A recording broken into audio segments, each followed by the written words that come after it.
Bonjour et bienvenue à un nouvel épisode d'Érable en bref. Le 28 novembre dernier, nous nous sommes rendus à Princeville, là où se déroulait l'inauguration des nouvelles installations du CPE La Petite Bande. Ce projet majeur de plus de 3,5 millions de dollars permettra d'offrir 80 places à des familles de la région. Restez avec nous pour découvrir les coulisses de cette inauguration, entendre les acteurs du projet et voir l'œuvre d'art qui marque officiellement l'ouverture du CPE. Les familles de la région de l'Érable font face à une forte demande de services de garde. Avec l'ouverture de cette nouvelle installation du CPE La Petite Bande, 80 enfants supplémentaires auront maintenant un accès à un milieu éducatif de qualité ici même à Princeville. Il s'agit d'une étape importante pour soutenir les parents dans leur réalité quotidienne tout en contribuant à l'attractivité de la municipalité. Allons écouter ce que Marie-France Ouellette, directrice générale de La Petite Bande, Alex Boissonneau, député d'Arthabasca-Érable, et Raphaël Guérard, maire de Princeville, avaient à dire sur ce sujet d'ampleur. On a souhaité rêver du tout parfait quand on a pensé à cet espace-ci, quand on a créé le projet au départ. Alors, ce tout parfait, je vais vous en dresser un petit historique. J'ai essayé de résumer le plus possible, mais 41 années du CPE La Petite Bande, avec un projet comme celui-ci, j'ai dû tenter de faire court, mais... Alors, voici cette organisation-là, CPE La Petite Bande, qui a vu le jour le 4 juin 1984. Pour ceux qui œuvrent dans la numérologie, je vous laisse vous amuser. Au 24, Monseigneur Poirier. À ce moment-là, on accueillait 30 enfants, 5 employés. Ça a pris de la persévérance, de la vision, puis de l'engagement pour influencer ce que La Petite Bande elle est devenue maintenant. Le milieu a connu un agrandissement en 1999 avec l'ajout de 20 places. Donc, de 30, c'est devenu une 50 places. En 2017, La Petite Bande a développé 28 places supplémentaires avec la construction d'une nouvelle installation, celle qu'on connaît au 125 Grégoire derrière le Tim Hortons. Cette même bâtisse, elle a aussi augmenté jusqu'à 36 places en juillet 2022.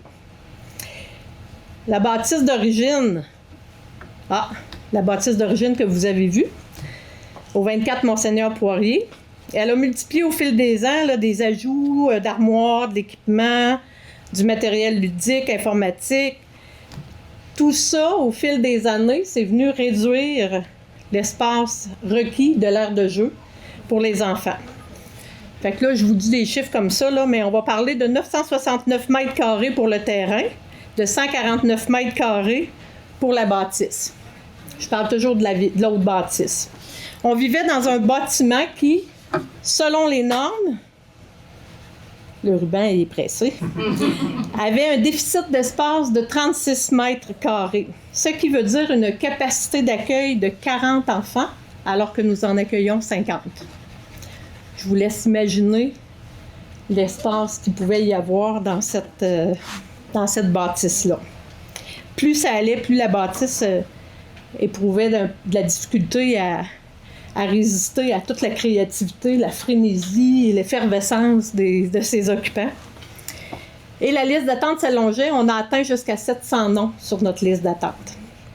Ça nous a emmené, le 19 juin 2019, à faire une demande au ministère de la Famille pour ajouter 5 places poupons. Projet initial, 5 places poupons. Le ministère a autorisé le développement de ces 5 places poupons-là dans cette bâtisse-là. Et au moment d'y donner suite, il est arrivé un virus, une bébite. On l'a appelé COVID. Et là, une pause s'est imposée. Une pause pour le projet, mais pas pour le CPE, parce que les opérations ont continué ont continué de s'opérer pendant le COVID. Mais là, les murs, ça a commencé à s'affaiblir de plus en plus. La tuyauterie coulait du nez, les portes éternuaient, les fondations avaient des pertes. Puis assurément, le bâtiment, lui, avait perdu l'odorat. Mais pas les occupants, par exemple. Fait qu'on a laissé le virus passer, puis le besoin d'augmenter s'est transformé en 2 autres projets qui se sont greffés. Donc, au projet initial de 5 poupons. Fait que ce qui est devenu le développement d'une installation, construction, agrandissement avec une 80 places. je vous partage les 7 principes de base ou les 7 cibles de départ quand on s'est assis pour réfléchir au projet. Qu'est-ce qu'on veut? Évidemment, des enfants. Offrir un milieu confortable, sécuritaire, qui sent bon. Une proximité en matière d'ambiance qui ressemble le mieux ou le plus possible de la vie à la maison. Un milieu chaleureux, sécurisant, accueillant. Un petit cosy. Et puis, on voulait surtout enlever l'effet de masse, l'effet impressionnant, intimidant. On s'entend que pour un enfant qui arrive ici, qui est sodo, plus la bâtisse est grosse, plus c'est intimidant. Fait que le bâtiment, celui-ci, on a voulu 2 accès séparés pour limiter la circulation. Le COVID nous a appris qu'il fallait séparer des sections en cas de virus. Des murs insonorisés, des planchers chauffants aux pouponnières, des plafonds au chauffage radiant, des détecteurs de mouvement dans les locaux, une cuisine spacieuse, une salle Tim Hortons pour l'accompagnement des enfants à besoins particuliers.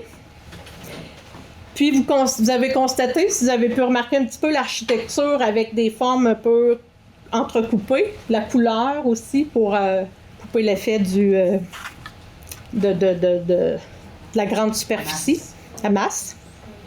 Pour une superficie totale, 7742 mètres carrés pour le terrain et 719 mètres carrés pour le bâtiment. Si vous vous souvenez des chiffres que je vous ai donnés tantôt, on a un bon écart. Puis, pour le nombre de toilettes, je vais vous laisser faire le calcul lors de la visite. Ça a fait partie des priorités. Il y a une étude dans le journal Le Devoir qui publiait que chaque dollar investi en petite enfance, c'est une économie de 6 $ dans le réseau de la santé, dans le réseau de la santé publique et des services sociaux. Fait que si on fait le calcul, là, un projet de 3 555 000, c'est 21 millions d'économisés dans le système social et public pour la suite. Fait que c'est avec grande fierté qu'on peut maintenant continuer à faire vivre cette bâtisse-là, cette organisation-là. Puis, à l'intérieur des murs, je pense que si on peut éveiller des futurs ingénieurs, architectes, plombiers, entrepreneurs, ouvriers, ouvrières, charpentiers, électriciens, nommons-les tous. Et si on reprend l'expression que ça prend tout un village pour élever un enfant, on peut bien dire ici que on a tout pour qu'ils puissent s'éveiller à en construire ensemble un village. Alors, 21 millions de fois, merci à tous les acteurs qui ont contribué à ce projet-là. Merci, franchement, c'est inspirant. Puis je le sens dans ce que vous dites, dans la façon dont vous le dites, à quel point ça a été un grand projet, une mission pour vous. C'est une vocation, ce que vous faites. Hein? On n'arrive pas le soir en accrochant notre sarrau et en disant « Ah, j'ai fait mon travail, là, maintenant je me branche sur Netflix. » Pas de même ça marche. Hein? C'est quelque chose de très personnel, puis on le sent bien parce que c'est un milieu de vie. C'est vraiment... Là, je suis jaloux, je vais vous dire. Moi, en sortant d'ici, je vais aller chercher ma fille au CPE. Là, je me dis, Caroline, vous êtes donc bien... c'est donc bien beau ce que vous avez fait. Franchement, c'est beau, puis c'est inspirant parce que c'est important. Comme vous dites, là, ça prend un village pour élever un enfant. C'est vraiment... Puis c'est ce qu'on sent. Donc, merci, Marie-France. Merci au CA. Merci à tous ceux et celles qui ont rendu cette construction, la prolongation de ce milieu de vie-là possible. 40 ans, c'est pas rien, plus de 40 ans même. Puis de voir ça évoluer, c'est inspirant. Raphaël, merci. Je remercie la Ville de Princeville. Je pourrais remercier aussi Gilles avant, qui a fait son travail, Jean-François. Merci aux conseillers, aussi aux représentants de la Ville qui sont là. Merci aux parents. Hein, merci aux gens qui ont été là pour accompagner aussi, aux artisans, artisanes, aux éducatrices qui sont là et qui participent à ce beau et grand projet. Donc, 80 places, c'est quand même un privilège parce que on se les arrache partout au Québec. De vivre dans un milieu comme ça, moi, je me sens privilégié, je dis ça, je le dis à la blague. Ma petite, moi, vit dans un milieu de CPE aussi, puis on a cette chance-là, puis on est très heureux. Mais je peux vous dire que pour mon CPE, il y a 1 an ou 2, 3 ans peut-être, on nous disait qu'il y avait à peu près 1000 places. 1000 personnes qui attendaient sur la liste pour avoir une place. Je ne sais pas exactement comment ça se passe à Princeville. Je sais qu'on a une région qui a cette chance-là d'avoir un équilibre. C'est pas parfait, on en prendrait toujours plus. mais c'est un pas dans la bonne direction aussi. Je pense qu'il y en a d'autres à faire. Mais franchement, un modèle comme celui-là, on a quelque chose de beau au Québec, hein? Le réseau des CPE, c'est quand même quelque chose d'extraordinaire qu'on offre à nos enfants. C'est une inspiration partout à travers le monde. Vous avez vu même le Canada qui s'est inspiré de ce qu'on peut offrir au Québec comme réseau de garderie puis de centre de la petite enfance. On inspire ailleurs et on fait partie de ça dans notre région. Puis de voir ça ici, moi je suis fier de dire que je fais partie de cette communauté-là. Donc, merci encore une fois pour tout ce que vous avez fait. Bravo, puis je souhaite longue vie à la petite bande. Bien le bonjour tout le monde. Chers membres du conseil d'administration, chères éducatrices, chers parents, chers partenaires, collègues élus. C'est un moment important aujourd'hui pour Princeville, qu'on vit aujourd'hui. C'est une grande fierté. Puis je pense que c'est un travail collectif à ce niveau-là. L'inauguration du CPE de la petite bande ici dans le Faubourg des Prés, c'est l'aboutissement d'un projet long, structurant et visionnaire qui remonte à plusieurs années, comme l'a mentionné Marie-France. Puis une grande partie de vous, effectivement, donc prenez en partie les mérites. Donc c'est effectivement, on voit d'où ça part. Puis aujourd'hui, je pense que en fait, avec tout le développement qu'il y a eu, on a la chance de reposer sur un grand réseau.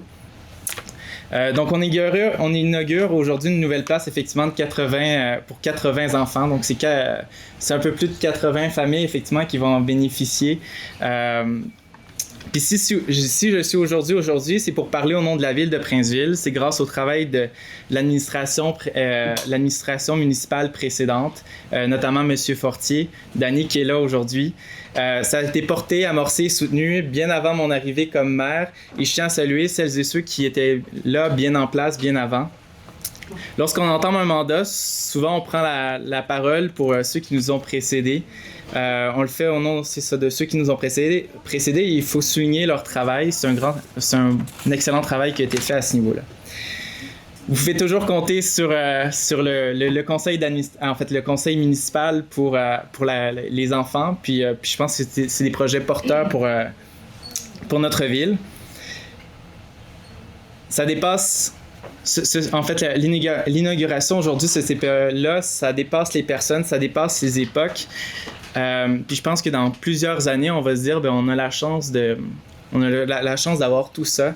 Puis ça a été effectivement une vision de la ville, de différents partenaires de la ville pour rendre aujourd'hui Princeville une ville authentiquement familiale. Parce qu'on pense pas effectivement que les CPE, en fait, toute la portée des CPE, effectivement, c'est l'égalité entre les hommes et les femmes. C'est de faciliter la conciliation travail-famille. C'est l'accès universel à des services de garde abordables. Puis c'est aussi le développement des enfants dès leurs premières années. Puis je pense que, si on veut être une ville familiale, on a besoin du réseau des CPE un peu comme ça pour collectivement s'élever. Je tiens à remercier celles et ceux qui ont porté ce projet avec énergie, conviction et cœur, les membres du CA, la direction, les éducatrices, le ministère de la Famille, les partenaires et bien sûr les parents qui font confiance à notre milieu de vie. Merci de contribuer à faire de Princeville une ville authentiquement familiale. Merci à tous.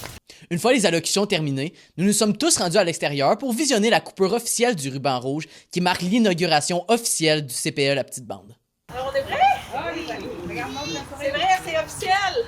Oui.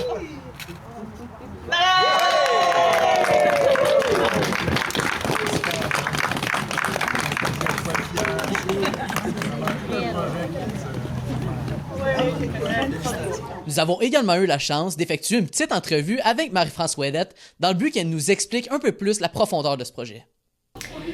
Je dis que la petite bande, c'est un milieu de vie. Ce qui est important à la base, c'est que les gens soient bien. On veut que les enfants soient bien. Un enfant qui s'épanouit, c'est un enfant qui est heureux. Un enfant qui a le désir d'apprendre, d'être curieux, c'est un enfant qui est confortable. Donc, un environnement physique confortable et un environnement humain confortable. Fait que c'est un projet à grandeur humaine pour des petits humains, des grands humains. On veut que tout le monde se sente bien dans cet environnement-là. On a voulu créer une bâtisse qui coupait l'effet d'une méga structure pour un petit enfant qui a 3 ans, qui voit une grande installation. C'est impressionnant, c'est intimidant. Fait qu'on voulait créer une proximité à la famille, le côté accueillant, chaleureux. C'est tout un processus derrière cette œuvre-là. Et puis, la sélection de l'artiste, on voulait se rapprocher beaucoup des valeurs de la mission du CPE. De la petite bande, donc on a évoqué une sphère ouverte, un matériel ouvert où est-ce que ça laissait place à l'imaginaire. La définition peut être différente d'une personne à l'autre. Et on a fait ressortir beaucoup la bande, une bande d'employés, une bande d'enfants, une bande de passionnés, une bande de créatives. Fait que le résultat, c'est la composition d'une sphère de 80 pouces. Il y a 80 places. Plein de petites bandes qui sont rattachées les unes aux autres, donc le symbole de tisser serré pour une équipe de travail. Fait qu'en fait, c'est un peu le résultat là, de ce qu'on a souhaité mettre en relief, puis ce que l'artiste nous a proposé comme œuvre. On fait affaire avec l'approche iScope. L'approche iScope, c'est une approche qui est appuyée sur des résultats scientifiques. Ça veut dire iScope à portée élevée. Ce que je fais pour l'enfant, aujourd'hui, aura des effets sur son parcours, sur tout l'ensemble d'une vie. Donc, les résultats ont démontré que ces adultes-là, ces enfants devenus des adultes, avaient de meilleures relations sociales, des salaires plus élevés, un taux de criminalité plus bas. Ce que ça fait, iScope, c'est beaucoup de développement de l'autonomie. L'enfant participe à son quotidien, prend part, c'est une approche démocratique. Il a accès au matériel. On l'incite à faire des plans, adaptés à son âge, évidemment, à faire des choix aussi, selon toujours basé sur son intérêt. Et puis, à la réflexion, à pouvoir pousser un peu plus ses apprentissages sur résolutionner ses propres conflits ça peut être juste à même le jeu, il rencontre une situation, on l'incite à trouver ses solutions pour résoudre. Pour l'instant, on est à consolider ce qu'on a construit. On est à consolider aussi l'équipe parce qu'on a quand même 2 pouponnières qui ne sont pas encore ouvertes par manque d'employés. Fait qu'on souhaite vraiment les ouvrir après les fêtes, répondre le plus possible aux besoins des parents. Puis poursuivre aussi l'enracinement au niveau du travail d'équipe, puis du perfectionnement du personnel. On est toujours à l'affût pour pouvoir améliorer la qualité des services. Ce projet d'une valeur de plus de 3,5 millions de dollars représente bien plus qu'un nouveau bâtiment. Il s'agit d'un investissement concret dans l'avenir des enfants et des familles de Princeville. Grâce à l'ajout de 80 nouvelles places, plusieurs parents pourront désormais concilier plus facilement vie professionnelle et familiale, tout en offrant à leurs enfants un milieu éducatif stimulant, sécuritaire et chaleureux. L'œuvre du sculpteur Marc-Antoine Côté, spécialement conçue pour le CPE, vient rappeler l'importance de la créativité dans le développement des enfants et dans celui d'une communauté tout entière. À travers des projets comme celui-ci, Princeville continue de grandir, de se développer et de s'affirmer comme un lieu où il fait bon vivre. Merci beaucoup d'avoir été à l'écoute pour un autre épisode d'Érable en bref. C'était Jacob Tienneville à la TVC.